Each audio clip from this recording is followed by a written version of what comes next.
খুলনায় চলছে পঞ্চম সপ্তাহের কিশোরীদের ফুটবল প্রশিক্ষণ।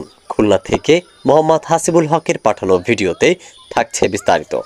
যুব ক্রীড়া মন্ত্রণালয় ও ইউনিসেফের উদ্যোগে ক্রীড়া পরিদপ্তরের সহযোগিতায় জেলা ক্রীড়া অফিস খুলনার আয়োজনে খুলনা সিটিতে চলছে পঞ্চম সপ্তাহের কিশোরীদের ফুটবল প্রশিক্ষণ। খুলনা মহানগরীর সোনাডাঙ্গায় খুলনা বিভাগীয় মহিলা ক্রীড়া কমপ্লেক্স প্রশিক্ষণটি চলছে। এ প্রশিক্ষণে প্রশিক্ষক হিসেবে আছেন শেখ আশরাফ হোসেন, বিভাগীয় ফুটবল কোচ বাফুফে।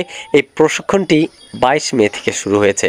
উন্নত মানের খেলোয়াড় তৈরির লক্ষ্যে যুব ও ক্রীড়া মন্ত্রণালয় এই প্রশিক্ষণের ব্যবস্থা করে আসছে। শেখ আলী আকবর, গাংচিল টিভি নিউজ ডেস্ক।